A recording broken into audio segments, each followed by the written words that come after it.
I'd like to call the regular council meeting of the District of Sechelt to order.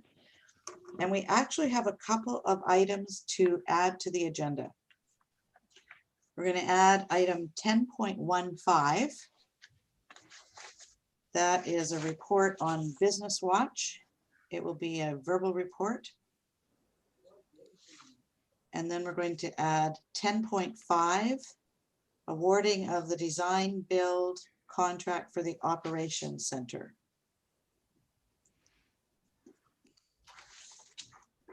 All right, any other additions or deletions? Thank you. I look for a motion to adopt the agenda as amended. Moved, seconded, all in favor? Thank you.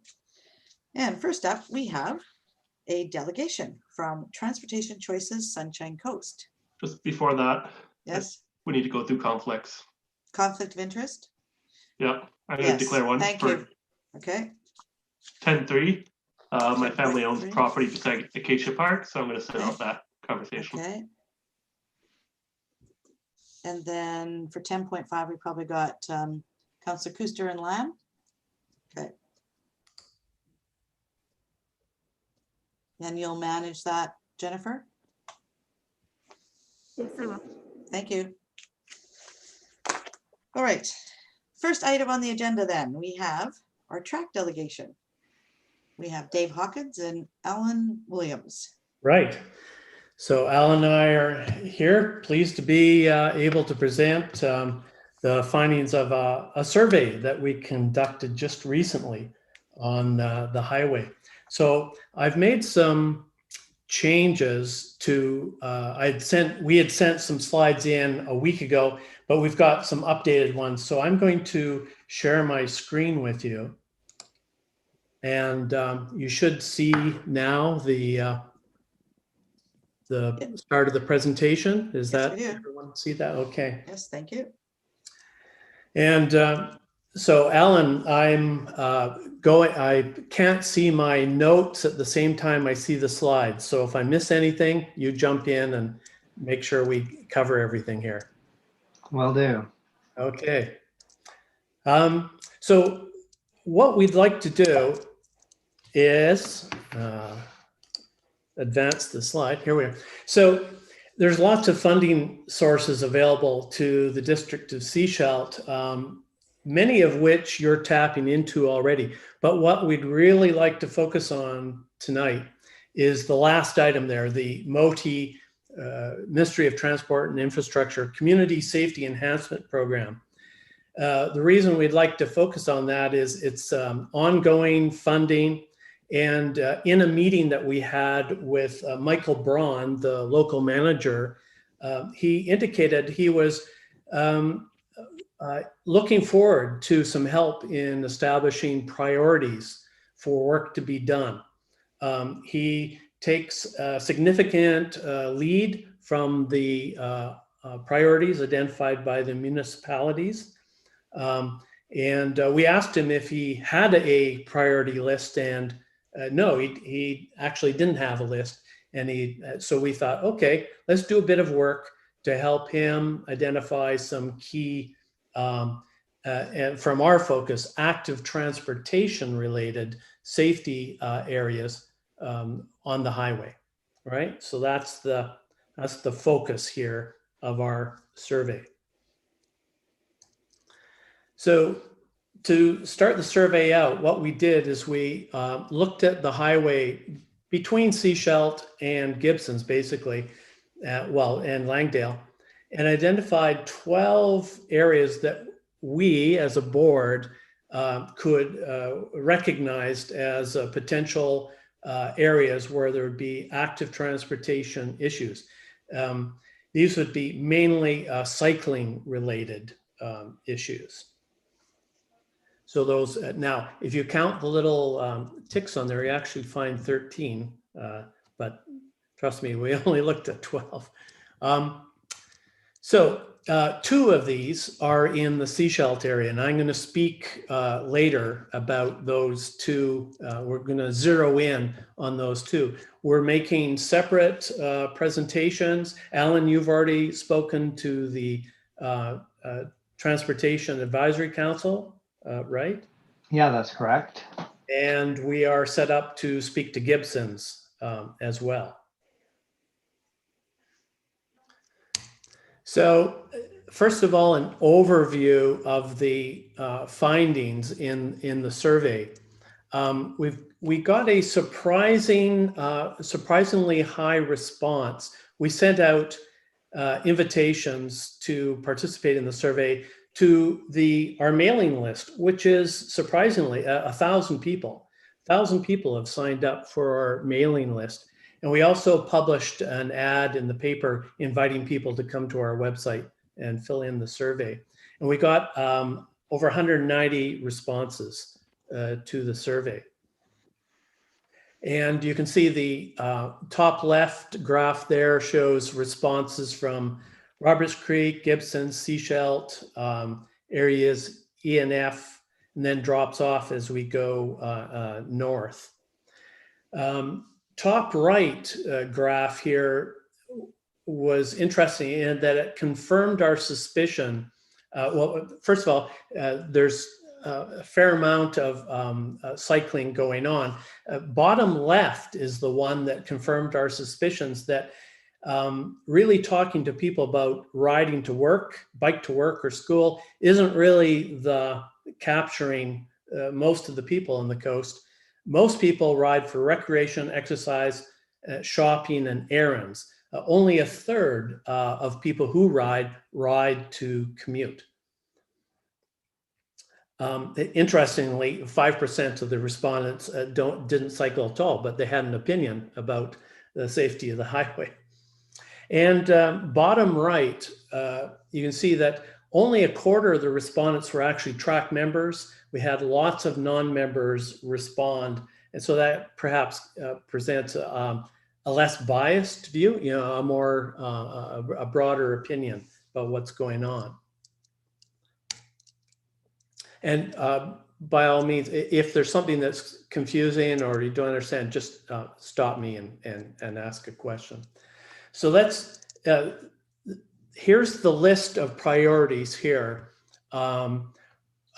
in order of what was identified as a high priority safety issue for cyclists on the highway in that area that we presented. Two of these are in Seashelt. The second line down, the highway shoulder going along Selma Park and down into Davis Bay. That's the one. And then further down the list, there's Highway 101 and Wharf westbound. That's the signaled intersection of the highway and Wharf. That also showed up on the list, but lower down in priority. So we're going to zero in and talk about those two locations.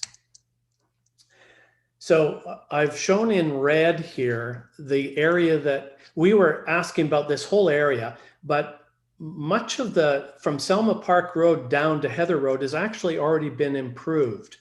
They've been working on widening the shoulder in this area, but an area that has not been improved is from Heather Road down to Bay Road.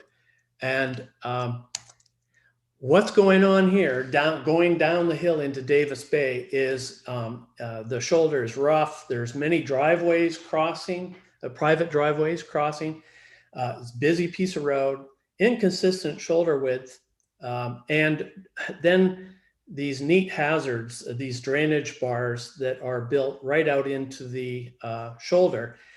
And so you're in a situation of watching for traffic, watching that you're staying in this narrow area, and then, you've got this a challenge of avoiding these drainage bars that could throw you off kilter and either into the rhubarb or out into traffic. And our recommendations here are to install a consistent shoulder and take out the drainage bars. Here's a couple of pictures that I've got. Here's an interesting thing. Here we are starting to go down the hill into Davis Bay. So we've got a nice wide shoulder here, probably over 1 meter. And then at this private driveway, look what happens. With no notice to the cyclist, it just disappears. On the other side of that driveway, what are you supposed to do? Go on the gravel, ride on the very narrow little piece of highway, and you've got this raised bump of a drainage bar there, keeping you from easily navigating between the two.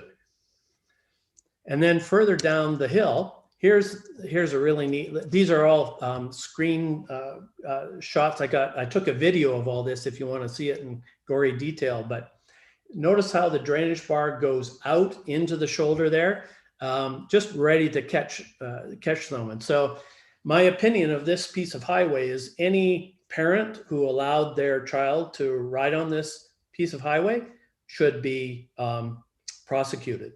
It's that hazardous. All right, so there's a high priority area, hasn't been addressed yet. I think the hazard should be apparent to you. And this is on the highway in Sechelt. So Dave, yes. There's one other place on that stretch, back between this and Selma Park Road, where they're on the right side, there's a driveway that goes down, and the shoulder gets really narrow. Yes. Right. Right. I rode this last year during, the month, active transportation month. I rode this, so Yeah. I'm very aware of this. Yes, it's dangerous. And I'm thankful that you're still here with us. It's not a given. So imagine yourself, doing some of these short trips that the corridor study identified are the most frequent trips. This is really dissuading people from attempting to cycle this piece of road. Okay, second one is the Wharf and Highway intersection.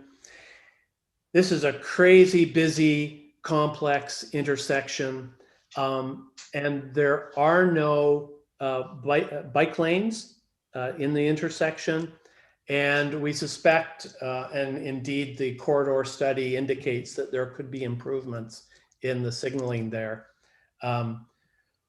Right now, our major recommendation is just to avoid this intersection. And really, for Sechelt to develop some alternatives to going through this intersection probably is one of the more practical opportunities. I do have some pictures here. Here's where, so we're coming along the highway heading north, and this is a very interesting, see the dotted line on the right? That's where the shoulder or bike lane, as we like to call it, just what happened here? They're coming down to the intersection and they said, what do we do here? Oh, I don't know. Well, let's just kind of peter it out here and oh, well, the people have to decide for themselves what to do here. There's no sign, there's no, it just disappears. And there are no bike lanes all the way down to the intersection. And here's the classic situation as you approach the intersection northbound. Yeah, this car is signaling, some don't, some decide at the last minute to turn right. And this is the exact spot where a cyclist was killed a couple of years ago, right at this spot right here. So those are the two priorities we identified. And we're thinking that if you were to consider these areas, MOTI is looking for your recommendations for where to spend their time and money using these annual funds that they have. So our first recommendation is that you take a look and make your recommendations known to MOTI. That will help them.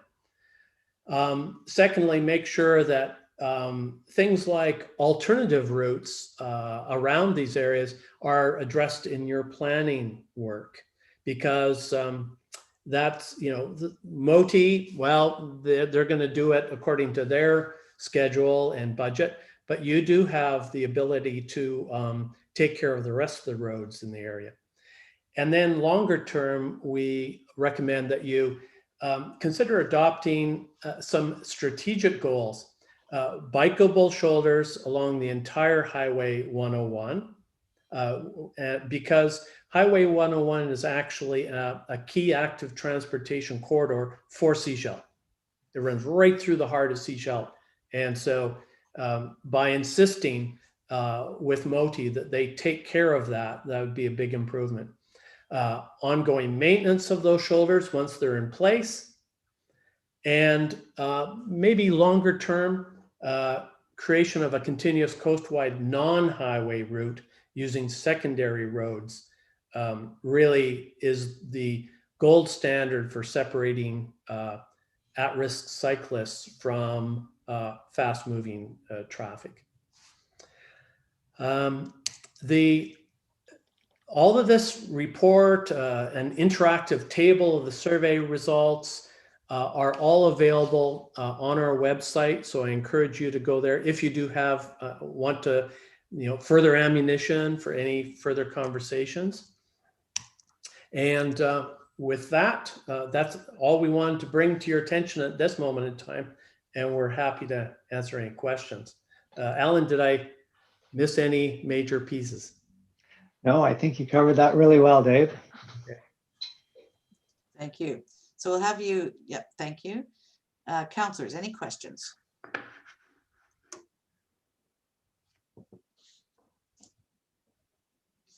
I have one question. When you're looking at this $100,000, that's their budget for the Sunshine Coast per year? That's right. And that's a ballpark, but just to give an order of magnitude, but that's right. That's their budget. You don't have to argue for the funds that they have. And this community safety program, you see a lot of press about it in the 2010 to 2013 period. And then it kind of goes dark, but they're continuing to spend the money, but without a lot of fanfare. Okay. Councillor McLean. So less so a question, more of a comment and an eventual motion. So thank you, Track, for putting this together and identifying that funding source. I was at your conversation with TAC, and I'm hoping that it will have impacts across the Sunshine Coast. But as for us, we're here in Sechelt. So I think, given that we have a relatively new, I don't know what Michael Braun's position is, but manager of MOTI on the coast, we have put in several requests over the years for improvements up and down the highway through Sechelt. So maybe it's time now to put together that list again and put it together in terms of priorities, so we can be very clear with MOTI what we would like to see improved. So we could take what Track has recommended, but I think there's also several other locations that we know about. Bay Road, Toreto Street and Trail, and there's a list. So I think if we could develop that list, put it into a priority, and then send it off to MOTI, I think that would be a really valuable tool for them to make decisions. And hopefully we can work together and get a couple more projects moving forward through the district of Sechelt. Yeah. And it's fair to say, Matt, that Michael Braun actually appreciated when Alan and I showed up and asked questions about that. Like, he wasn't defensive. Well, he was a little defensive about their, availability of funds to do more, but was quite appreciative and really looked to the municipalities to help identify the priorities. So I think that you've got open arms there. Okay, councillors, any other questions or comments? Janice? I just want to say, thank you very much for bringing this and identifying the funding source. Coming from a family that does road riding, we live in the far end of West Sechelt by Half Moon Bay off the highway, and it's horrible riding. There's actually areas where there is no shoulder, and you come around blind corners, and you have no choice to go onto the highway around a blind corner. It's absolutely crazy. Yeah. So I just want to thank you for bringing this forward. Yeah. I know, Janice, I know the little bit that you're talking about concrete corner, right? Where the shoulder disappears. we have, I'm on the hospital board, and our ED cycles that regularly. Yeah. And she says she just prays a Yeah. truck doesn't come around the corner there. And so do I, because we'd be missing our executive director. It's absolutely scary there.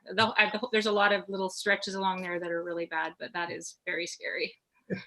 Yeah. Thank you very much. Okay. So You're Dave, welcome. was it last year that the ministry did this big fanfare and brought out their new guidelines? Yes. Did you talk to him about that? I forget what it's called, but Oh yeah. If I had been in person at the council, I would have hauled out my great big, huge active transportation design guide, right. and their move, commute, connect Right. strategy. Right. And I think the key thing to note here is that our highway doesn't come close to meeting their own proposed or espoused standards for active transportation safety. That, there's just a huge gap there. So did you talk to him about those and whether or not they're actually looking at implementing that here on the Sunshine Coast? Yeah, we did. Alan, do you want to? But I remember you had a bit of a conversation with Michael about the active transportation priority. Yeah, I guess they recognize that this is the plan for the province, and but when they look back to see where the funding for their policies are, it just hasn't made it down yet. And so, as you can see, and even with the corridor review, you can see that active transportation really is getting implemented where there's other priorities that are being implemented. So if there's some road, if you need to improve the speed of the road, or there's other priorities for these highways, that's when active transportation gets implemented. And that was pretty apparent in our discussion with him, that really they're having a hard time getting the active transportation money. Okay. So that's something we can take up with the new Minister of Transportation, whoever that is. Yes, that would be fantastic to see, more discussion from the SCRD and the municipalities around, what that promise from the province was and what it's going to look like on the ground here. Yeah. Okay. It's fair to say that, I came away from that presentation of the minister pretty enthusiastic. And then we came back and talked to Michael Braun and realized the message has not filtered down, and the money is a long way away from filtering down. So in effect, there's really no impact seen yet locally. All right. Any further questions or comments? Mr. Councillor McLean, Mr. Councillor, whatever. I gotta write this down. It's been a long day. Yes, it has been. I have a little motion here prepared, so I'm going to go ahead and read it out. Be it resolved that staff prepare a prioritized list of safety improvements for Highway 101 through the District of Sechelt, and that the list be brought to a future committee of the whole meeting. All right, is there a seconder? Seconded? Any other questions or comments about the motion on the floor? All those in favor? Thank you. I'd like to make another motion to receive the track survey that's as part of our agenda. I'll make that motion. Seconded, all in favor? Thank you, because this then is something on our staff can actually refer to this too, because it's got the information to support some of the information you brought here. Can I send, would it be useful for me to send a PDF of this updated presentation through to you? Yes, please. Okay, send that to Jennifer or? Jennifer, Carrie Ann, or council. Oh, okay, good. It'll get to us. Okay. Either way, they make sure we get it. All right.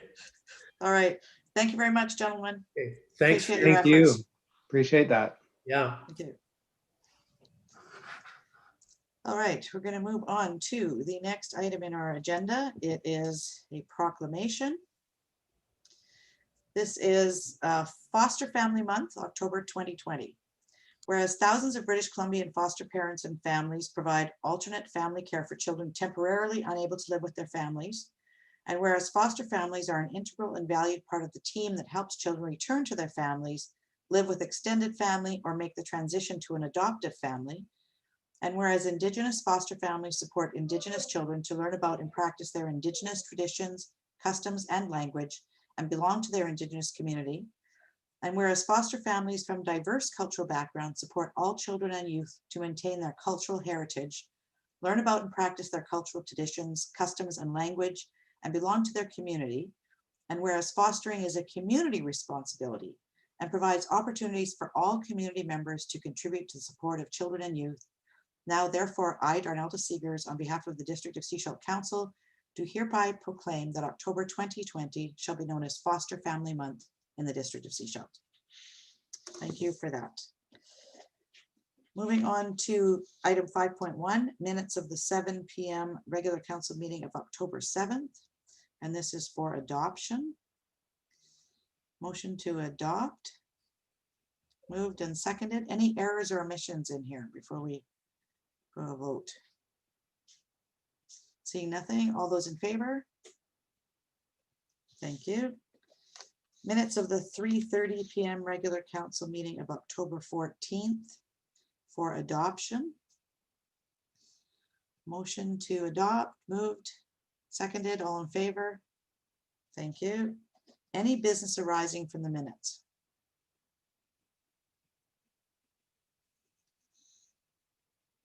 Seeing none, we'll move on to item 7.1, minutes of the Committee of the Whole meeting of October 14th, and this is for receipt and endorsement. Motion to receive and endorse, moved, seconded. All those in favor? Thank you. Then we'll move on to bylaws. Item 8.1A. This is bylaw notice enforcement implementation bylaw amendment number 515-5/2020. Motion to receive the report. Moved, seconded, all in favor? Thank you. Mr. Allen, over to you. Yes, thank you, Your Worship. Staff have prepared some amendments to the bylaw enforcement notice bylaw number 515. And this would be amendment number 5. And so the idea here, this is the BENS bylaw. We refer to it as BENS rather than the full bylaw enforcement. The idea here is to incorporate other aspects, other bylaws into the BENS bylaw so we can properly use this bylaw. We have amendments respecting home-based business and also the solid waste collection service and whatnot. And bringing these into the BENS bylaws would allow the bylaw officers to properly write tickets, deal with them at their level, not have to involve the courts for minor infractions and so forth. So I will run through a brief presentation. I also have Greg Horning here in the event there are questions, some of which may be beyond my level of expertise in this regard. So happy to share the floor with him. So I'll run through a brief presentation just to further describe the intent here. Thank you. Okay, I assume everyone can see? Yes. Great. Just one moment. So a little bit of background here. The Local Government Bylaw Notice Enforcement Act, it enabled, this is provincial legislation, it enabled this simple, cost-effective system for the minor bylaw contraventions. So we're as parking tickets, dog licenses, and minor zoning infractions. And so as a result of that, back in 2012, the district did adopt the bylaw 515. And we've been using it for that period of time, but we have noticed that there are some gaps, as I previously noted. So basically what this bylaw does, it allows for tickets to be served in person. Or sorry, pardon me. It eliminates for the requirement to serve in person. It allows for in the mail, to be left on a car, left on a boat or a trailer, for example. Other methods of enforcement required bylaw officer to see the offender or see the offending action. Again, it does not require legal counsel. Some of these, leaving your garbage can out overnight, parking and so forth, aren't necessarily worthy of the court system, and they're done by minor bylaw infraction. And it reduces the dependence on witnesses and so forth. I say that, however, bylaw enforcement team always does conduct thorough investigations and does not rush the judgment. So this bylaw reduces our costs, it reduces the demands on the court system, and the penalties are monetary. This doesn't involve banning somebody from a certain area or whatnot. These are monetary infractions. And so the benefits are tickets and notices can be left on vehicles. It's less formal. We do have a screening officer. Our corporate officer will step in and be the screening officer when somebody who receives a ticket disputes it. So there's an opportunity to ensure that facts are heard and that we have somebody who can understand and listen to the entire story. But really, I mean, we do conduct thorough analysis. The burden of proof is different than what would be required to go to court, for example. And so what we propose here is that this original bylaw from 2012 didn't include some key areas of enforcement, parking, business license are the key ones, really. And so these have been adopted, but we haven't brought in any way of actually using that. And then other examples include the solid waste collection disposal bylaw, which is important, again, with organics and garbage and so forth. And you know, this helps us, provides another tool for us when we're trying to encourage folks to be more bear aware to manage their garbage correctly. Also, OCP development permit areas. This is a difficult one to enforce. This would be land alteration in a potentially hazardous or environmentally sensitive area. Really, our enforcement is through mandatory compliance by making people apply for development permits. But sometimes it's too late when the land's already been cleared to really truly meet the intent of that permit area. So we do find, of course, and I'm sure this happens in every municipality, we have people who choose to ignore bylaws. And so there's no mechanism to increase those fines for the people that repeatedly ignore. And so we're looking at increasing fine capability. And some of the ones that we see that are ignored frequently would be dogs, off-leash dogs, dogs at large, odor issues that could really tie back to marijuana growing operations, as well as backyard burning. So these are the kind of areas where we may see repeat offenders, and adjusting our ability to increase the fines would be helpful. So in conclusion, we do seek to find voluntary compliance, start with education, let people know what's happening is against the bylaw. In some cases, people simply don't know. In other cases, people have been able to get away with things depending on community and neighborhood values. But ultimately, in some cases, not all, but in some, there is the requirement to step in and use some enforcement tools. And so the BENS allows our bylaw officers to deal with things locally, and provides a fine structure for sections of the bylaw that simply were missed in 2012 and we've been living without for this time. So this is a bylaw, at least at the staff level, that's been underway for a period of time. And we feel it would be an improvement, provide better governance and better service to our community. Thank you. Thank you. Councillors, any questions? Councillor McLean? And I'm just going to ask a sorry, question. 1 second, Joanne or Jennifer, I'm getting a bit of an echo. Thank you. Sorry, go ahead, Councillor McLean. Okay, I'm just going to ask a question on a hot topic issue, which is short-term rentals and noise bylaw complaints associated with them. So I see that it looks like we're making changes there. So I'm just wondering if you could speak to the difference from what we were doing before to now, particularly around noise violations. Well, thank you, Councillor McLean, and I have invited Greg to speak in on this one. So we'll switch chairs.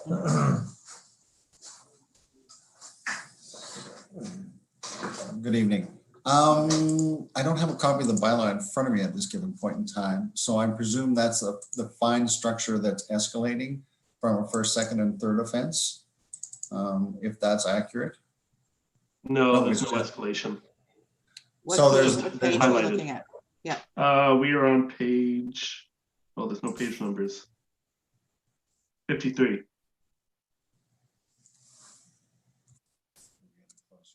Okay. So when it comes down to these sections that are actually in there and highlighted, those were not in there previously. So on those sections, we wouldn't have been able to do actually write bylaw enforcement notifications, notices in relation to those offenses. So that's new in the bylaw. So it'd be a new one where we could use bylaw enforcement notifications on. So any Okay. process that would have occurred previously would be done basically voluntary compliance or the MTI, which I don't know if it was actually in there as well, or they would have to go to court, which is an incredibly time-consuming process.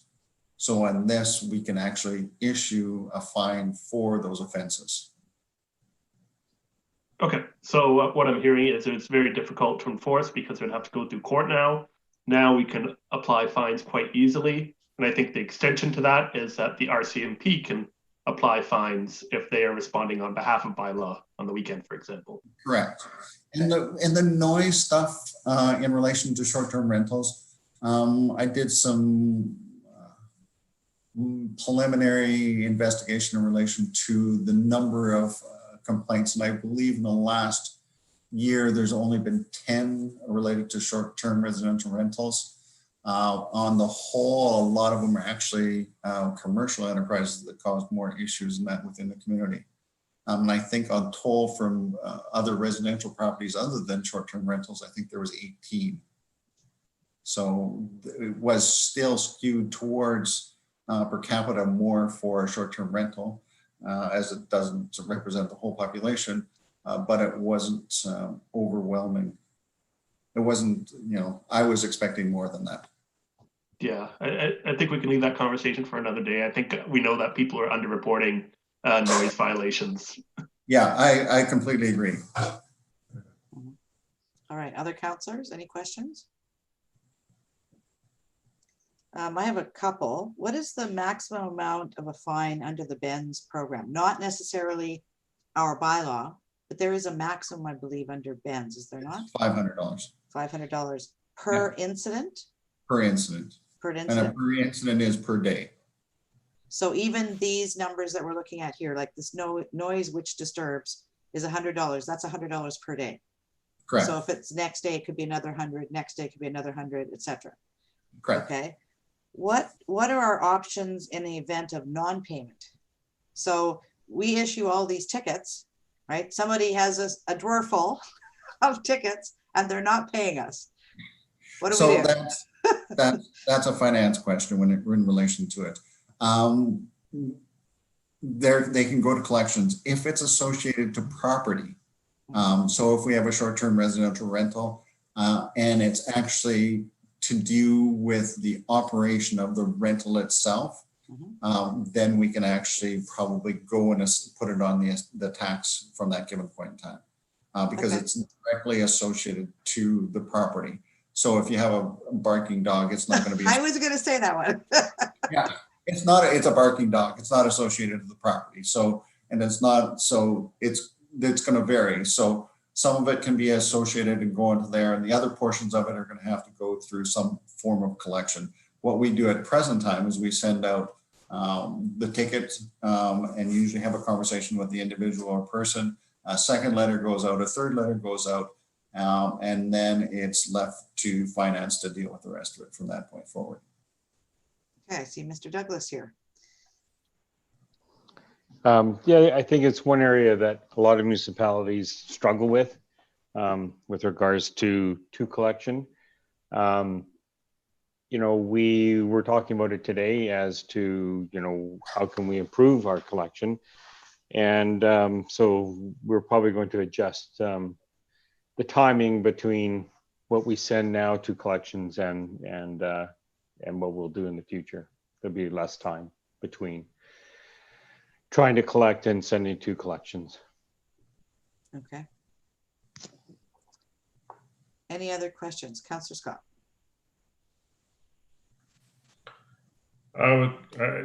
These are items that were already in the bylaw, but I'm just questioning is how do we enforce a harbor bylaw when we don't have jurisdiction over the harbor?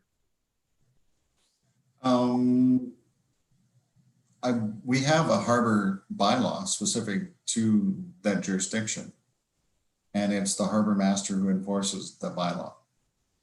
So I believe that we have an agreement in place in relation to the harbor itself, giving us jurisdiction over it.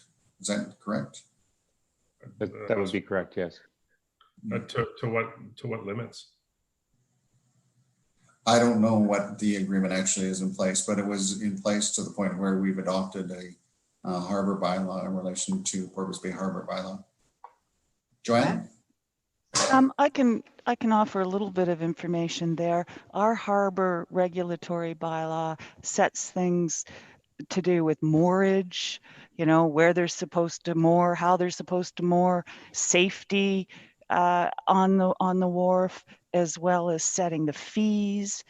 You know, it requires things such as that we must have a written signed agreement from everybody that uses the wharf and that kind of thing. So it is the things that are within our jurisdiction to regulate. So that's Mr. as Yates. it relates to the wharf, not necessarily as it relates to boats out in the. No, the harbor bylaw is specifically for the facility Okay. under the small craft harbor program, not the larger area. Okay. Thank you. So it's within our lease lot and whatever. Perfect. Thanks.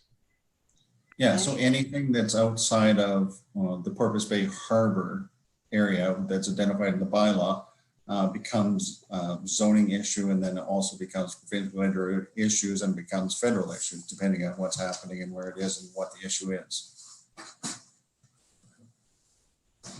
All right, any other questions? Okay, seeing none. I thought Councillor Toth, you had your hand up there for a minute. I did, but it was only to mention that bylaw 494 specifically named the wharf facilities, and Andrew Yates caught that, so I'm good. Thank you. All right, so there's a recommendation on page, I don't know. It's item 8.1A, whatever that page number is, and there's a recommendation number 2. Would someone like to make the recommendation? Moved. Is there a seconder? Seconded. All those in favor? Thank you. So we're going to go to the bylaw, and we're looking at doing first, second, and third reading. It's on page 47, item 8.1B, District of Sechelt bylaw number 515-5, 2020, a bylaw to amend the bylaw notice enforcement implementation bylaw number 515, 2012. I'll look for someone to move first reading. Moved and seconded, all in favor? Thank you. And second reading? Moved, seconded, all in favor? Thank you. And third reading? Moved, seconded, all in favor? Thank you very much. We'll move on to item 8.2. This is 2020 permissive tax exemption amendment bylaw number 585-1, 2020. Motion to receive the report. Moved and seconded. All in favor? Thank you. And Mr. Douglas. Thank you, Your Worship. This is just a short report. We're looking for a fourth reading or final reading of bylaw number 585-1, 2020 to add 2 properties to our existing permissive tax exemption bylaw. Once again, this exemption would be for 3 years, and any changes on these properties in the 3 years would come back to council for information and or alteration onto or off of the permissive tax exemption bylaw. Thank you. Thank you. Any questions? All right, there's a recommendation, number 2. Counselor Toth, I will move recommendation 2 that council proceed with adoption of 2020 permissive tax exemption amendment bylaw number 585-1, 2020 to include the Royal Canadian Legion Branch 140 in the tax exempt list of properties. thank you. Is there a seconder for that recommendation? Seconded. All those in favor? Thank you.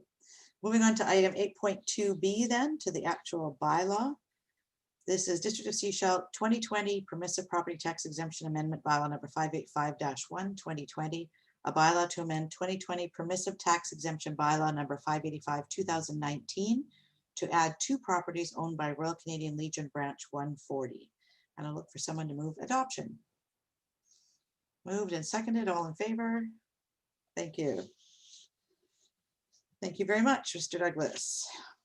On to item 10.1. Let me get to 10.1. This is Community Economic Recovery Infrastructure Program. Motion to receive the report. Moved and seconded, all in favor? Thank you. And we're turning over to Lucy Clark. Good evening, everybody. We've been given this fantastic opportunity to apply for the CERIP Community Economic Recovery Infrastructure Program. Specifically, the grant that I'm looking to apply to is the Unique Heritage Infrastructure Grant. It was developed by the government of BC, and it's been specifically put in place to help communities in British Columbia recover from the economic impacts experienced from COVID-19. It does support job creation, small-scale infrastructure, and cultural heritage projects. This grant will give us 100% funding that we can use towards the restoration and renovation work that needs to be done on Rockwood Lodge. Rockwood Lodge is an asset not only to the District of Sechelt, but to the community as a whole. It's utilised by community groups, small businesses, non-profit and public use, and is currently used to host meeting events, markets, art shows, festivals, and weddings. This grant would assist us in maintaining an asset as it is the only designated heritage building in Sechelt. I'm looking for council support to apply for this grant so we can restore, renovate, and protect this asset. Thank you. Any questions for Lucy? Councillor Toth. Thank you. On page 64, it mentions a commercial kitchen. Do we really have space in there for a full-on commercial kitchen? Yes, Councillor Toth, we do currently have space in there for a full commercial kitchen. We have a side area where we do currently have a non-commercial stove and hood fan, and we can replace that with a commercial stove, hood fan, and a stainless steel backsplash. And that's all we'd need to make it a commercial kitchen? Absolutely, that's all we would need to make it a commercial kitchen. Perfect.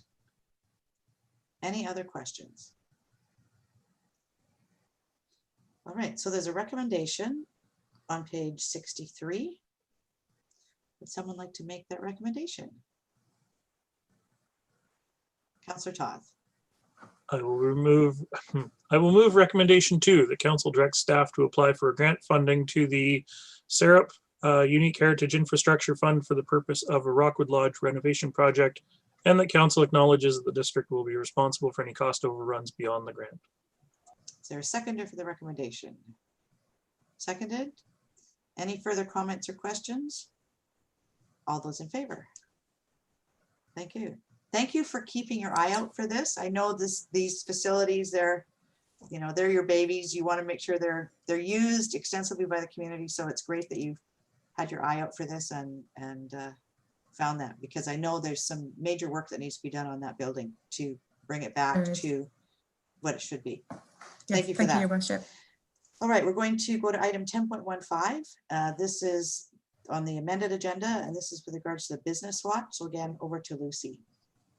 So as you all know, the Business Watch was formed back in April 2020, and in response to the closure of businesses downtown due to the COVID-19 again, which was causing concern with potential break-ins and enters in our downtown core.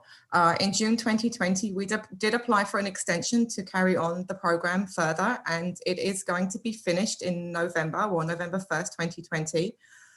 Initially, we did have funds, and then we were re-awarded some more funds. We have not used all of those funds to date. We still have $3,175 left. Currently, right now, shifts have changed. Our shifts do consist of 4 to 5 people a week, and that runs through Wednesday through Sunday. Just to get a little bit of feedback from our watch commander. So no one yet has been caught in the act. However, they have been really helpful in identifying a culprit that was stealing catalytic converters.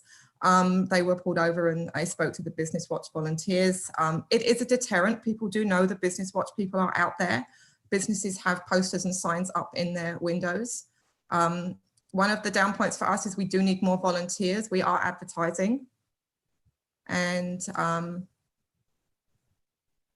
we would like to carry it on.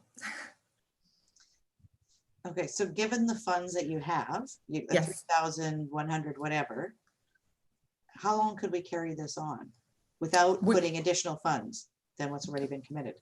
We would be able to carry this on for another 31 weeks. 31 weeks. Yeah. It works out to be about $100 a week. Mhm. If we carry on with the small amount of volunteers that we have, but if we end up with more volunteers, it would be less, obviously. Mhm. Okay. Council, any suggestions? Councillor Toth. Sorry, I don't know if I'm missing a page or if there is no particular page associated with this. I just wasn't sure what the ask was. I mean, it's obviously in this case not for more funding. So is the preference to extend for a fixed period or simply to allow staff to determine the end point as the funding runs out? It was initially an update. It was an update for council and to let you know how the Business Watch was going. And we would like to extend it if possible.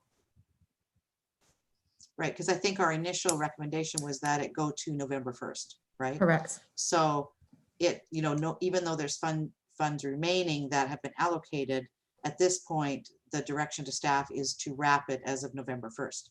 So if we want to change that and let them continue until the funding runs out, we have to actually make a different recommendation.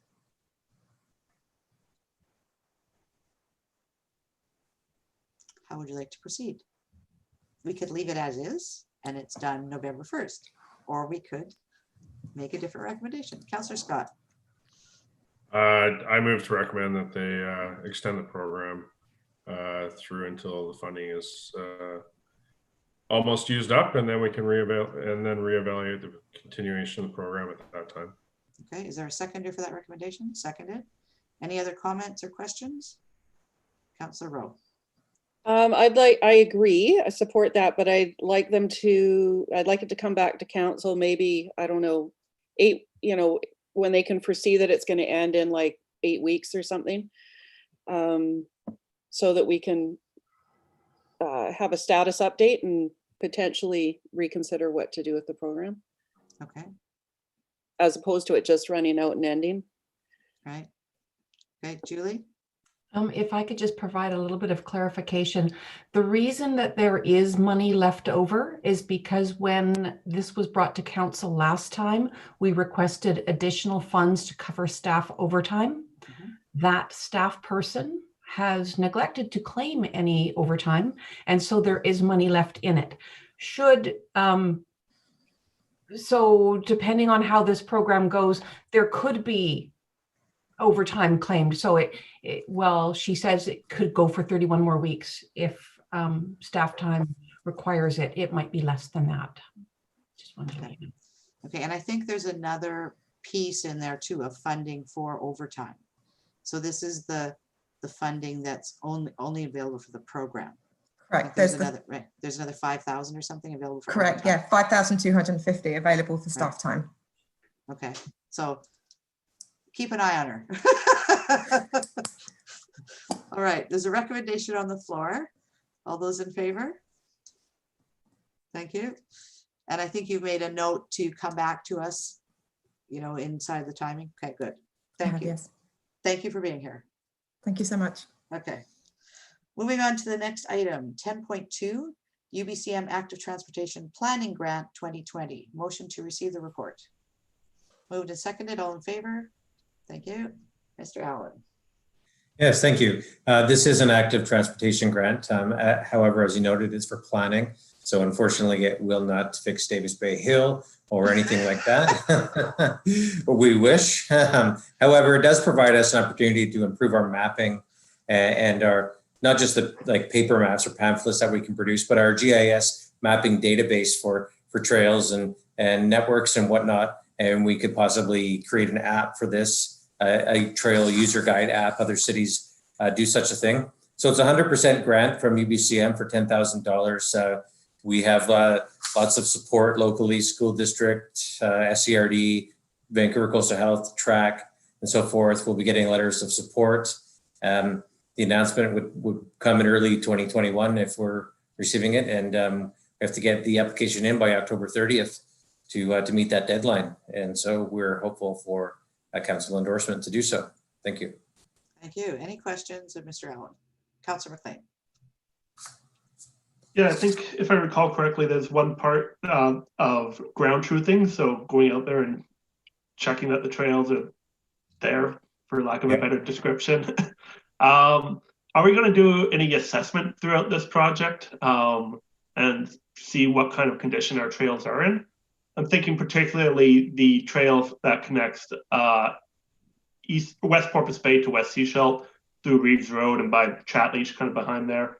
It's in pretty rough shape. There's garbage, there's washouts, and it's all on right of way. So be nice to know more about that kind of area. Yeah, pardon me. Sorry to jump in too quickly. I was enthusiastic. I took that trail this summer, so I'm familiar with how it looks and operates and so forth. So I think if we go out and ground truth, we need to conduct assessments, determine what's the purpose of that trail, who are the anticipated users, what type of maintenance does it require. We also have to add the filter as to the tenure.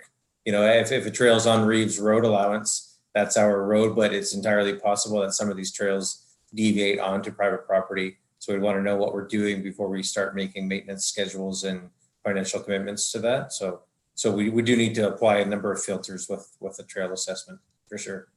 Okay, and this process would help us identify where maybe we stray onto private property and stuff like that? Well, yeah, once we start mapping them and we get GIS coordinates and apply them to our cadastral base, we can get a sense. The GIS coordinates are very good. They don't replace a legal survey, but it gives us a ballpark. Perfect. I think this could be a good project for identifying what we need to do. One of the things that jumped out at me was by actually doing this and gathering the information we have, it's going to make it much easier to find those missing pieces that will actually join the various routes together, so we can actually have more extensive trail system for those who actually want to use them. Any other questions or comments? All right, there's a recommendation on page, I don't know. Sorry, I'm trying to make it show me the page. Is it 67? Okay, 67.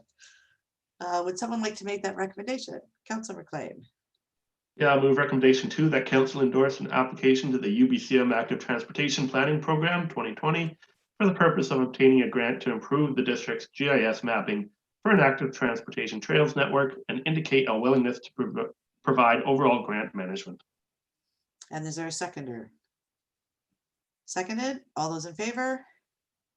Thank you. Moving on to item 10.3, Councillor McLean. Yeah, Councillor McLean's going to recuse himself for this. And he's gone. So item 10.3, this is on Christmas lights. Motion to receive the report. Moved and seconded, all in favor? Thank you. And Julie, over to you.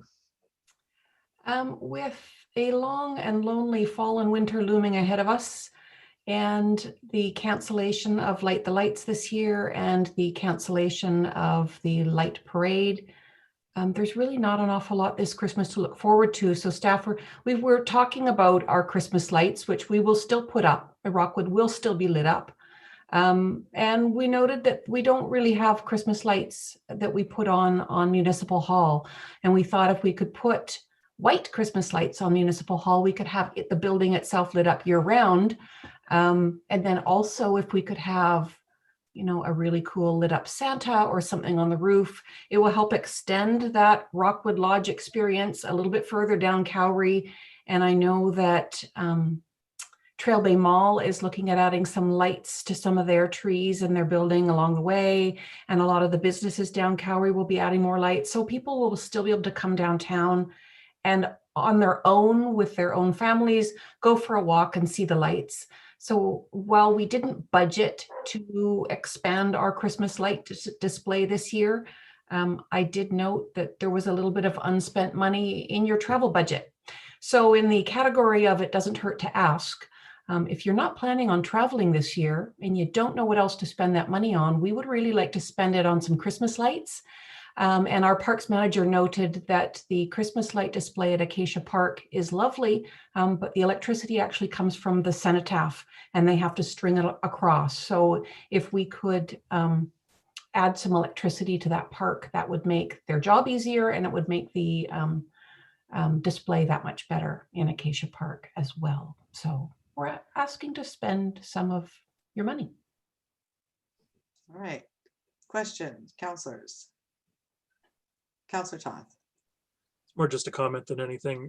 I know that the power situation in Acacia Park is quite horrible from having spent 2 Christmases helping with the light display down there. So happy to see something moving forward on that. I know it has been it's been sort of a budget ask from the SDBA a couple of years in a row, and you know, better power along Cowrie Street and stuff like that as well. So this is at least a start, because it does also give us the opportunity to do more in the park beyond just Christmas lights. You know, we can set up sound equipment, we can, you know, whatever, things that we just can't do right now in that park.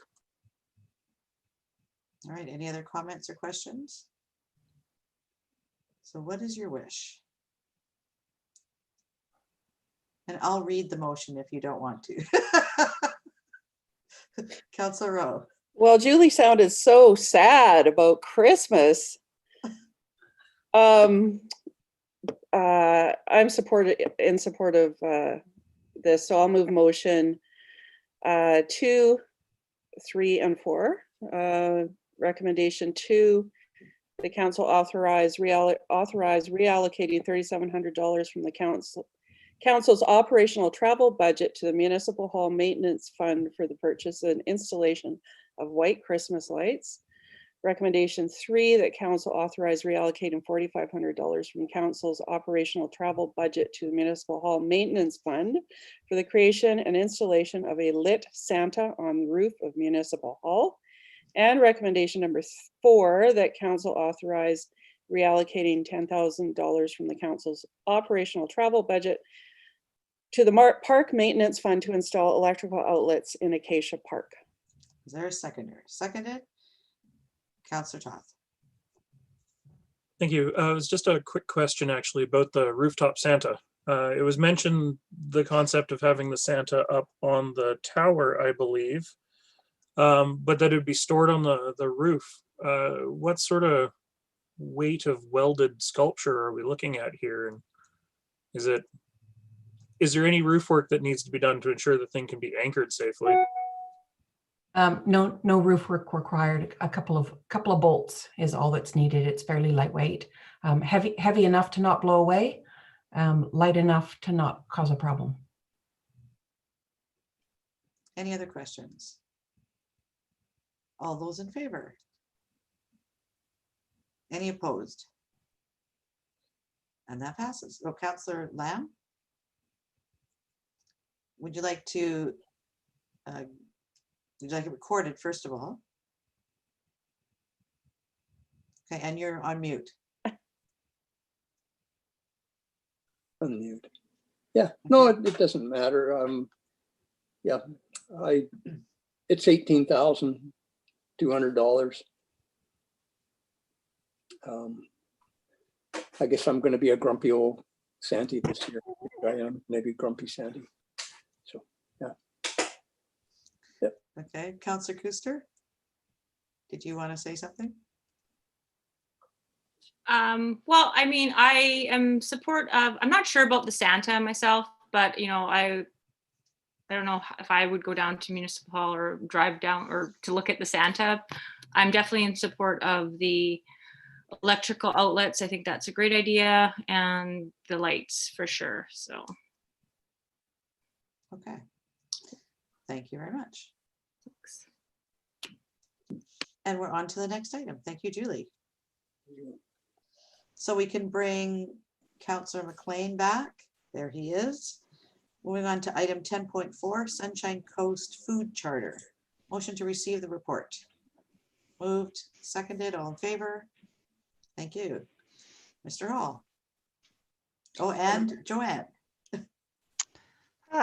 Thank you, Your Worship. Mr. Hall is here as well, but perhaps I'll present, and if anybody has any questions for either of us, we could answer them. This item is to consider endorsement of the Sunshine Coast Food Charter, which was presented by Chris Hergesheimer from One Straw Society as a delegation at the October 7, 2020 council meeting. At that time, after council considered his presentation, council deferred consideration of endorsing the charter until tonight's meeting and directed that staff provide a report on any implications that there may be with endorsing the Sunshine Coast Food Charter. So this report has been provided to you, outlining various things to consider. It notes other policies and policy under our OCP bylaws and others around food security. And the recommendation is that council consider endorsing the food charter that it deferred, and the charter is attached to this report. That's my report. Thank you. Thank you. Any questions by council? All right. I just want to say before we look for a motion from council, I want to say thank you to staff. I know that's a quick turnaround on your part. What we wanted to ensure was that if we were endorsing this, that it wouldn't actually cause difficulties for staff, right? That there were no big arduous implications. So thank you for taking the time to put that information together to look at what the impact would be. And thank you for the recommendation. What would council like to do?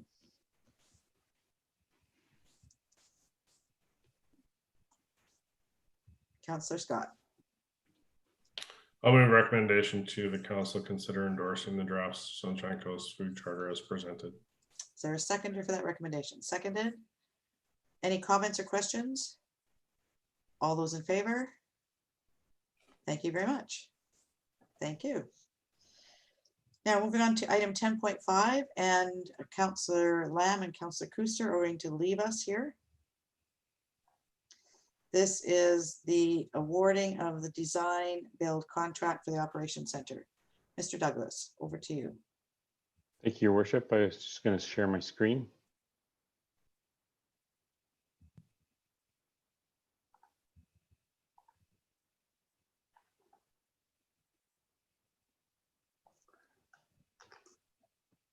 Wrong screen. Hang on.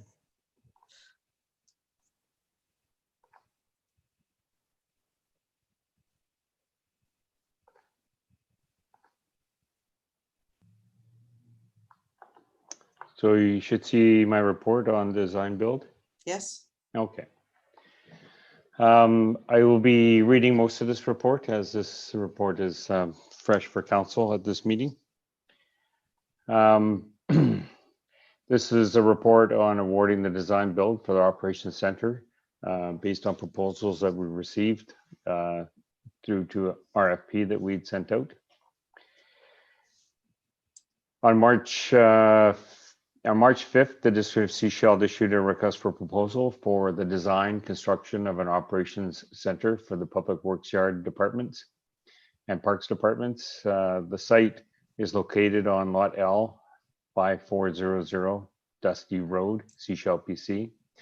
The scope of the work in this RFP included the provision of all necessary materials, labor, and tools, equipment to design and construct an operations center and supply and install all civil works for the proper function of the facility. The district received 11 proposals in total for the RFP, and the evaluation of the proposals included 3 stages. Stage 1, a review of mandatory criteria. 4 proposals did not meet the mandatory requirements and did not move ahead to the second review stage. Stage 2 is evaluation of the proposals conducted by a team consisting of employees and contractors. The proposals were evaluated against defined criteria, which included the following table.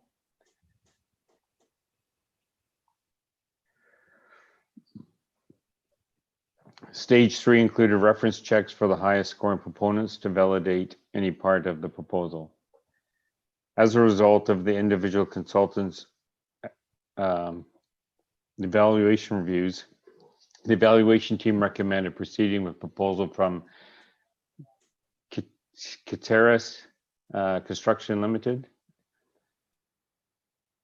And attached to this, which will go down, is some views of what the new building would look like. The proposal included following positive features: the use of transom windows for natural light, very compact plan, outdoor patios adjacent to the lunch and office space. Design could support wood first grant, and bays orientated away from the public view.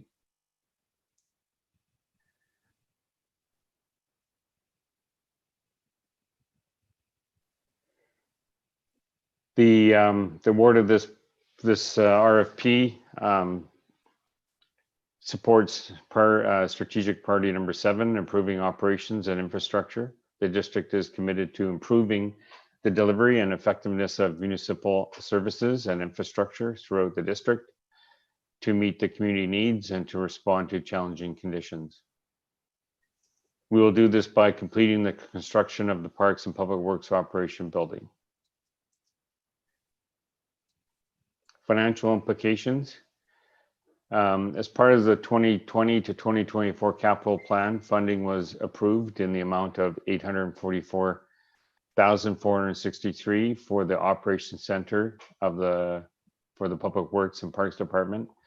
Staff recommended proceeding with the design, engineering of offsite services with the current funding available in the reserve, and proceed to an alternative approval process for borrowing of funds for the construction of the building.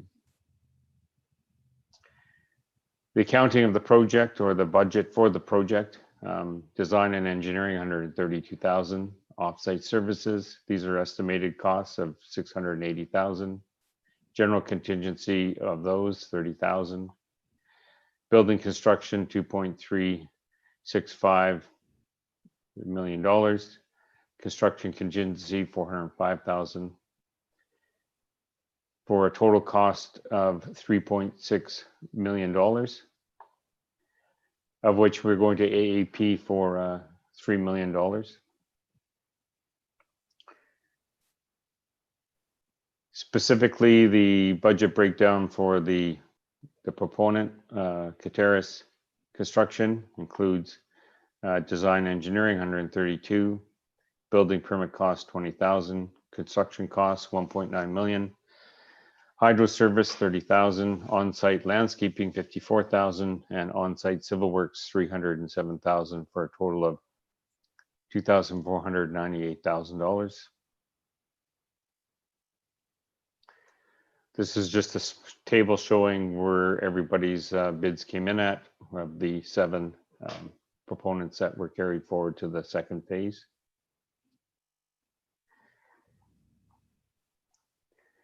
As we move through to the bottom of the report, we have an attachment. This shows the basic diagram of what the inside of the building would look like, including the bays at the back. You'll have a meeting room, lunchroom area, workstation areas, 2 offices, a small reception area, and change rooms and washrooms for the crews.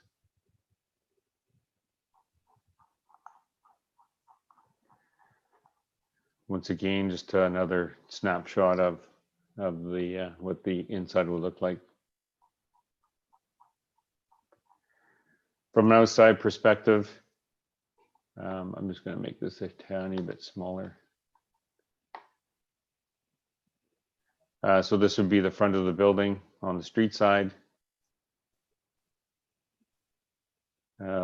This is would be a view of the back and area for sitting outside for staff. Kind of gain a bit of a corner view of the building from the front. The other corner view from the other side of the building. High Street view.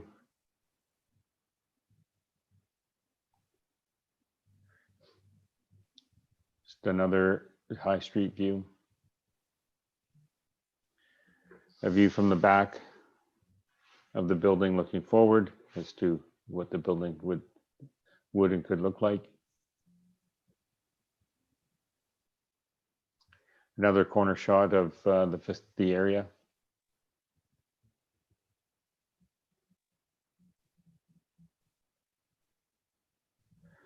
And one from the top.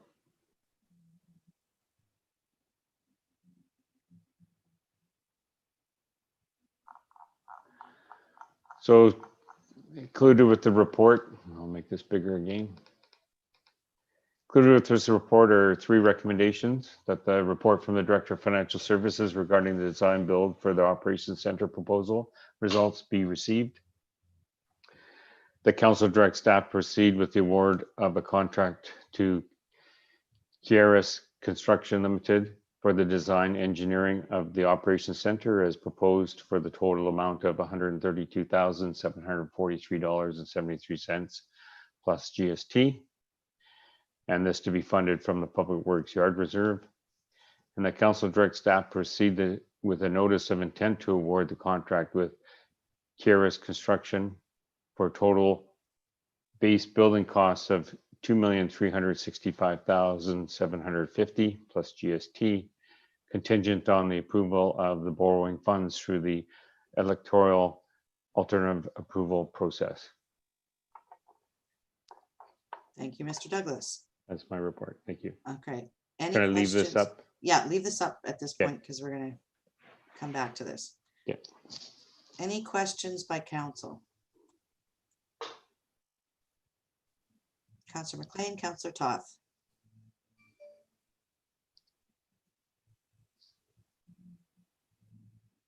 Councillor McLean, sorry. Councillor McLean, you're first.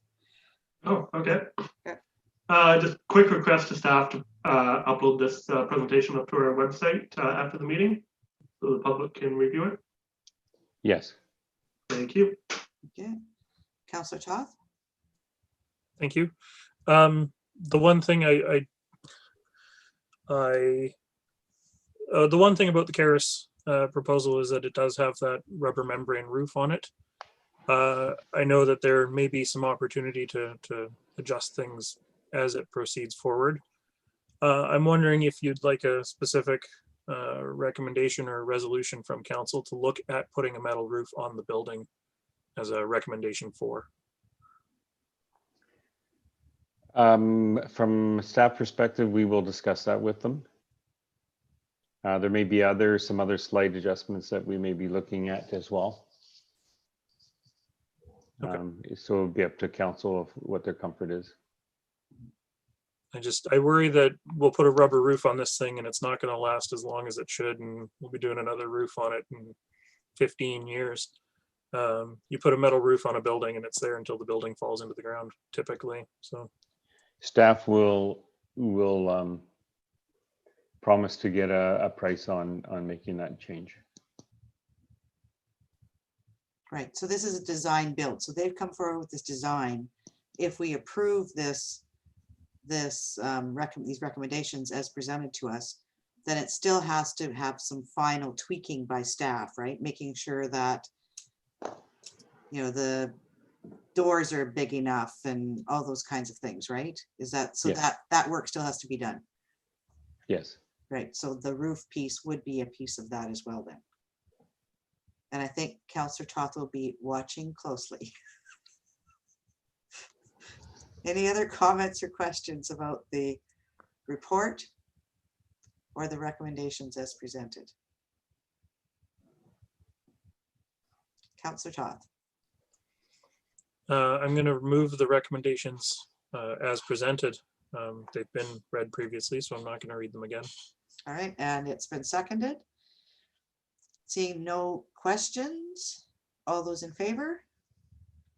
Thank you. Thank you, Mr. Douglas, for spearheading this. And I think our Public Works and Park staff will be thrilled to finally be moving forward on a facility that they can be warm and dry and be able to do the work that they're doing for the community. So thank you for that. Thank you. All right, thank you. And we'll bring back Councillor Lamb and Councillor Kuster.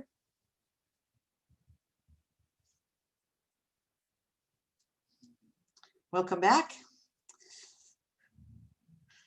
So we're into council reports. So we'll do this in this order. Councillor Scott first, Councillor Rowe, Councillor McLean, Councillor Toth, Councillor Kuster, Councillor Lamb. So Councillor Scott, over to you. Since last meeting, we had an airport committee meeting. We went over some comments from the last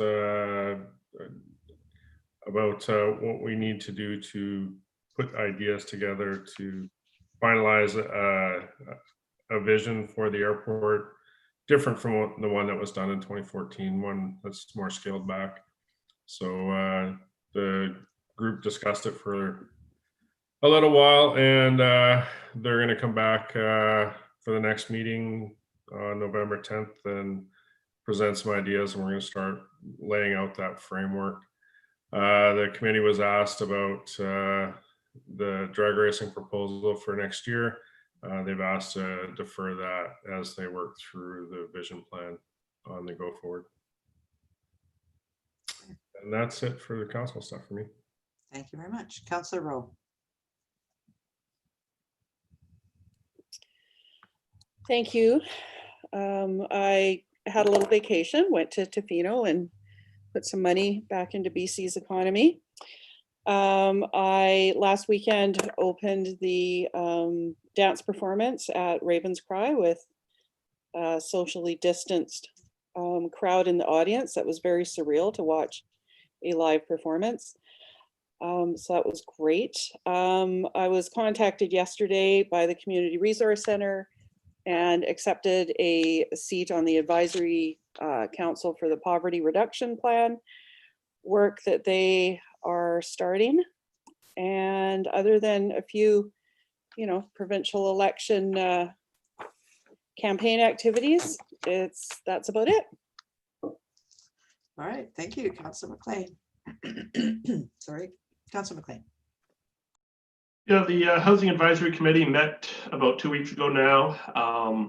From that meeting, we are going to write some public letters that share info from the housing needs assessment. So trying to get the word out there about some of the good work that was done. And the committee continues to work with planning on some zoning bylaw suggestions, changes, and the auxiliary dwelling application guide. So hopefully we'll get that to council eventually, and that will be nice. I am currently attending a FCM conference, sustainability conference. Final day is tomorrow, and thankfully it's online, so I don't have to fly out to St. John's. And it brings a much reduced cost that apparently allowed us to buy some Christmas lights, if I understand. Anyways, one of the focus areas that I'm working on through the conference is asset management. So I wanted to share a couple things that I've learned so far about asset management. So key thing about asset management is that it includes risk, cost, and performance. So we talked about risk management in the context of climate change. So an example of this is what would be the changes affected by climate change? One feasible answer is increased water runoff. And what would the risk to our infrastructure be? And what would the potential failure modes be? So an example that I brought up is the Lower Road washout that we had last winter. So if we look at our roads in Sechelt and our ditches and our drainage infrastructure, where do we have a higher risk? Or part of the risk management system is, if that were to happen in Sechelt, what would be a higher risk? And I identified Sechelt Inlet Road. If we had something like that happen on Sechelt Inlet Road, there's no other way around. That would block off a community. And I think it took something like 2 months to repair that on Lower Road. That would be absolutely unacceptable if it happened on Sechelt Inlet Road. So I think that if we had an asset management system, we could identify those risks and ensure that we have an increased level of service in those areas, such as Sechelt Inlet Road, to make extra sure that something like that would not happen. Asset management includes service level planning, long-term financial planning beyond the 5 years that we're doing now. One stat that was identified is that construction costs are typically 20% of total lifetime costs of an asset. So right now in the district of Sechelt, we're not doing a lot of work on that other 80% of the costs when we do a project. All of our assets are providing a service to our community, and an improved asset management program would help us define what that level of service is. So for example, our roads, they're not roads, they're transportation. They help us get from point A to point B. So an improved asset management system helps us define how we want to get people from point A to point B. So it's been a good conference.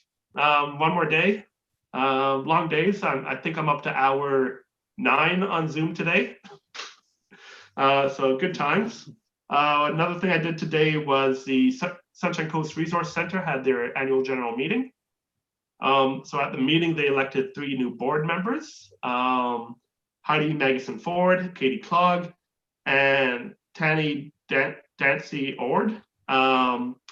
These 3 ladies have a wide array of not-for-profit experience. So I think the Resource Center is going to be the welcome additions to their board, let's say that. They're working on the poverty reduction strategy, like Councillor Rowe mentioned.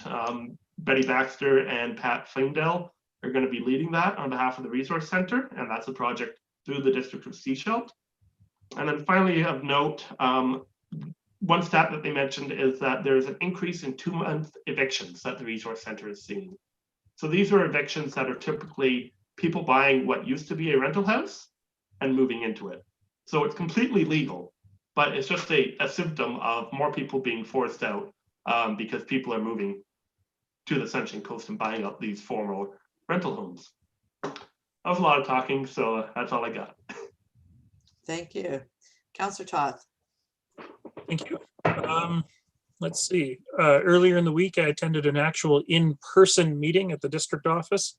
It was kind of weird to be there again after this long and seeing a lot of empty desks there still. I know that just about every time I drive through the parking lot, I see the mayor's car there. So it's working there all the time, but I don't know who else is right now. So yesterday I got a tour of the brand new solar array on the roof of Trail Bay Center. It's a 100 kilowatt array, which is the largest currently allowed under the BC HydroNet metering. An invitation from the installer has been extended to council to come and see it and understand a bit more about solar here on the coast, particularly in the context of the Solar Association having presented at the regional district last week. So I'll be coordinating that visit for sometime in the beginning of November. And it looks like we're going to have a pretty good turnout for the virtual tour of Carbon Engineering next week, which is a carbon capture facility. SCRD and Gibson's Council and senior staff have all been invited to that as well. That's really all I got going on. Thank you. Councillor Kuster.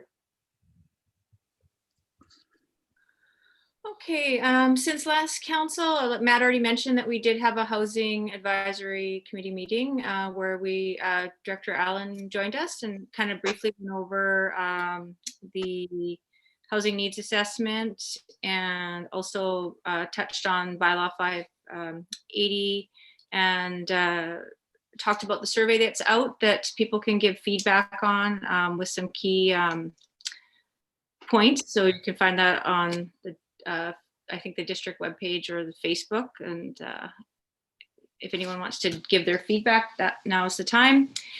And that's really it for me since last council. I'm looking forward to the art crawl this weekend. I'm excited to be taking a course with my mom, my grandma, and my aunt. And we're taking a course with Jessica Sylvie.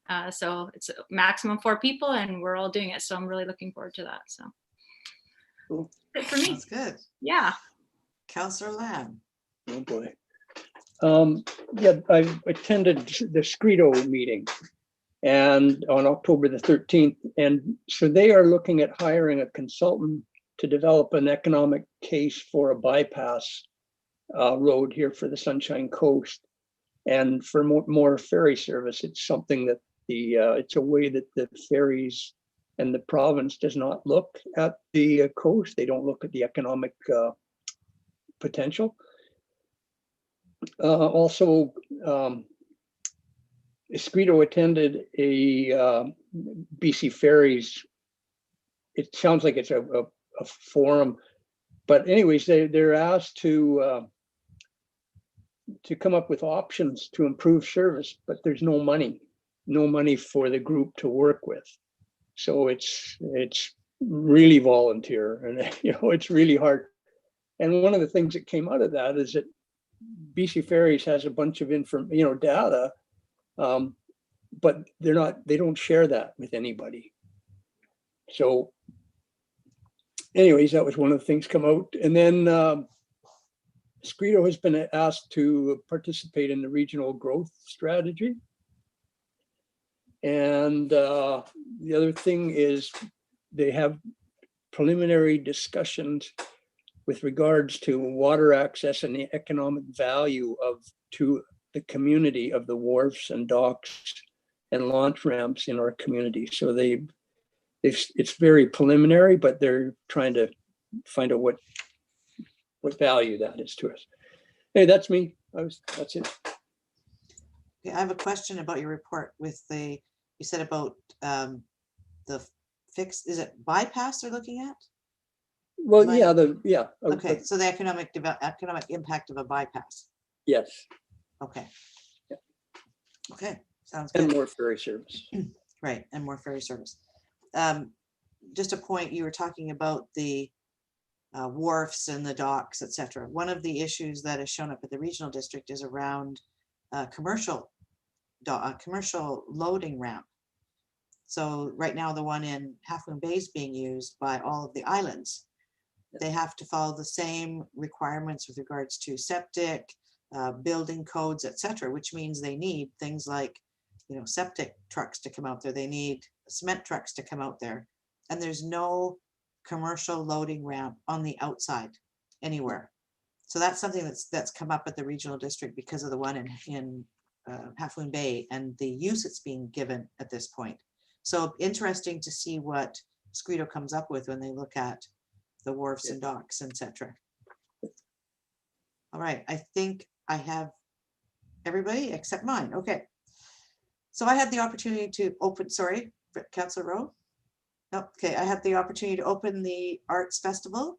It happened to be my anniversary night. So I ended up taking my husband with me. We went to Dave Brubeck. It was fascinating. It was almost like being at a documentary. That you see, one of the documentaries you see on the PBS channels. It started out with a video of Barack Obama with Dave Brubeck, and Barack Obama was talking about Dave and his impact on society and how he'd been introduced to jazz through Dave Brubeck when he was young. Went to another video of Bill Clinton, same kind of thing. And then it led into the concert itself. But Dave Brubeck's son, Dan, is a jazz drummer. And so he was there and he would introduce each of the songs. Some of them were introduced with video of the family and things that were happening in the family. He gave backgrounds on the songs. So it was really interesting. It was a really interesting evening. Again, as Councillor Rowe mentioned, socially distanced. It felt really weird being in a theater.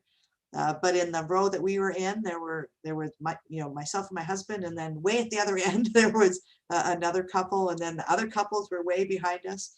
We all wore masks through the concert, but it was great to be out.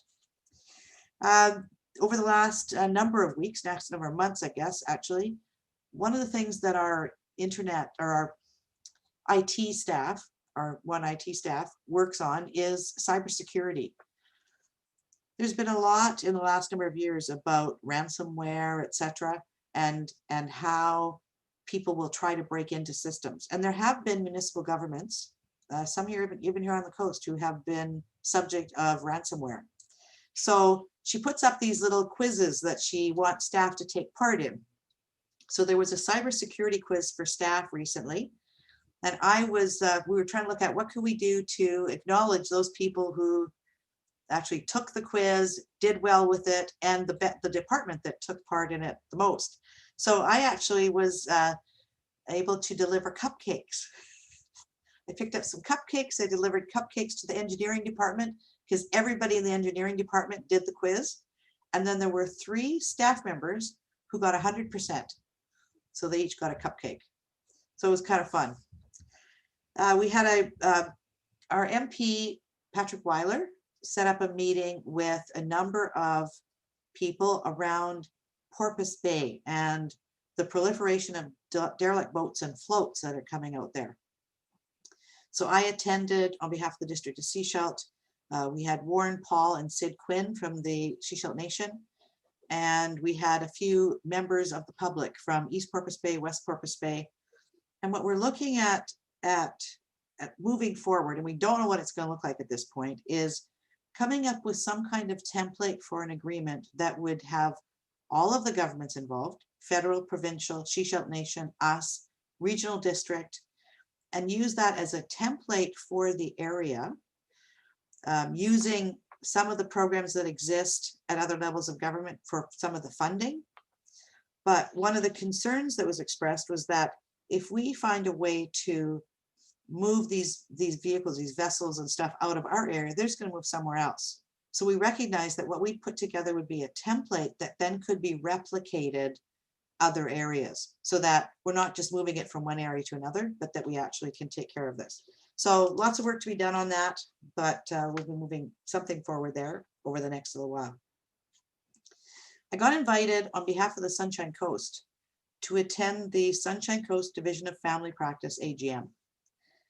And it was my honor at that event, briefly, to acknowledge the COVID Physicians Task Force for their contribution to the Sunshine Coast during the first wave of COVID in BC. I referenced some of the World Health Organization edicts, etc., and relayed them to how the physicians actually took on being a communication voice for health here on the Sunshine Coast, and that their efforts most likely saved lives. So it was really nice to be able to do that for them. As Councillor McLean indicated, I'm also attending the FCM Sustainable Communities Conference. Haven't had the opportunity to attend all of the sessions in person, but they're all taped, which is awesome because then I can go back and look at some of the ones that I've missed around and in between meetings. A couple of days ago, I had a meeting with Mayor Beamish and Mayor Mike Morden from Maple Ridge. We were talking about supportive housing. So Maple Ridge has taken a little bit of a different tack than a lot of municipalities in the province. And so we want to be really clear about what they're doing and how they're doing it and what that would look like if we were to implement some of their ideas here. Don't even really know what the ideas are at this point, but we talked about what some of the concepts and the policy kind of stuff was that was behind that. So we'll be getting some more information over the next while, and I will definitely share it with everybody when I get that. And then this afternoon, a number of us took part in a council to council meeting with the Sechelt Nation. We were talking about the renaming that is coming forward on the Sunshine Coast and just some of the information behind that, so that we as elected officials being, looked at in some cases as leading our communities, have more information and more knowledge about what's behind this and some of their history. So it was really nice to be able to take part in that. And we thank them for the work they put in. That's my report. And we'll go over to Councillor Toth and Councillor McLean for the SCRD report. Thank you. Yeah, it was really interesting with the Seashell Nation stuff. So hearing some of the history and the stories that they were able to share with us, and how those are not things I heard growing up here. And I'm sure Councillor McLean probably feels similarly.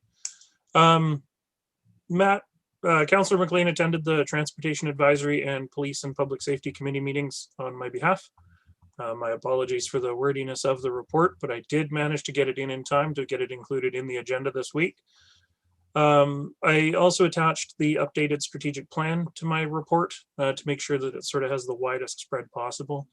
I'm still rather disappointed that the photo in the strat plan is out of date, but we haven't been able to get together to take a new photo, so we got to make do with what we got. It used to be, the biggest change in the strat plan update is that it used to be 5 focus areas, but community resilience and climate change adaptation really needed to be more of an underlying lens that we use when we look at all of the other 4 focus areas. Happy to take any questions, and I don't know if Councillor McLean wants to add anything from the committees that he attended. No? Okay. Happy to take any questions on the report. Any questions for either of the councillors? Seeing no questions, let's move on to correspondence. Motion to receive the correspondence. Moved and seconded, all in favor? Thank you. We have one piece of correspondence on here. This is a letter from the Sunshine Coast Farmers Institute. And I noted that it was sent to all governments. It was sent to the regional district, town of Gibsons, and district of Seashell. So was it last year? I have to go back and look at the details, but recently the provincial government changed the ALR regulations with regards to cannabis and made cannabis a legal product basically that can be grown on ALR land. And when they made that change, they actually came out to the municipalities and to local governments and said, if you want to put any kinds of regulations around that, you need to change your bylaws. I know the district of Seashell did. We did change our bylaw at that time. I don't believe the regional district did. I'm not sure about Gibson's. So this has already been addressed in our bylaws. I don't know if Mr. Allen would want to speak to this at all, if he has any points to add.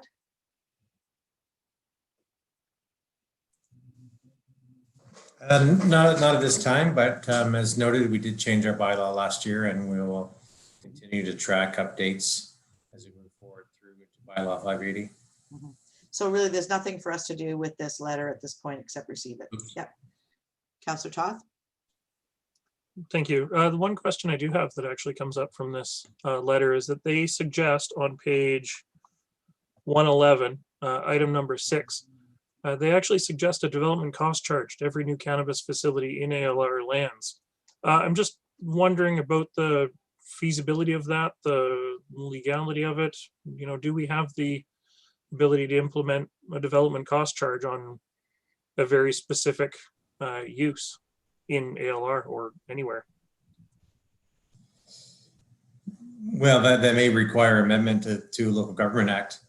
The Local Government Act does allow for development cost charges for certain purposes, and that's translated into our bylaw. So there's clarity required whether or not that would be considered an industrial use, which as opposed to agricultural use. And that's, I think, where we would need more additional clarity. Interesting. Councillor McLean. Yeah, a development cost charge may be a difficult approach. What may be a little bit more feasible is a community amenity contribution. That may get mixed up with the ALR, but I think that'd be a more appropriate funding source if we did want to tackle something like this. So is this something that we will be looking at through our zoning bylaw coming forward or not? Well, we do propose to take the land that's an agricultural land reserve in Sechelt and remove it from the RR2, which is the rural residential zone, and create a zone such as the ag zone, which promotes agriculture and really indicates that agriculture is a priority use. You can make some choices, for example, cannabis, soil-based or dark site. There are other examples where the agricultural land regulations indicate that a lounge area for a cidery or a brewery or whatnot can be a certain size, and we could further regulate that down to a smaller size should we choose, right? So there are certain decisions we can make regarding agricultural uses, but some of them are set by provincial regulation. So this would be something for us just to keep in mind as we're moving forward with the zoning bylaw and the reviews. Yeah, and to maintain what the policies or even make them better that we created last year respecting cannabis. When I first saw this letter, I mean, immediately I thought, okay, well, we had those bylaw amendments that were adopted approximately a year ago, perhaps a little bit more. Okay, any other questions or comments? All right, seeing none, any emergency items from staff?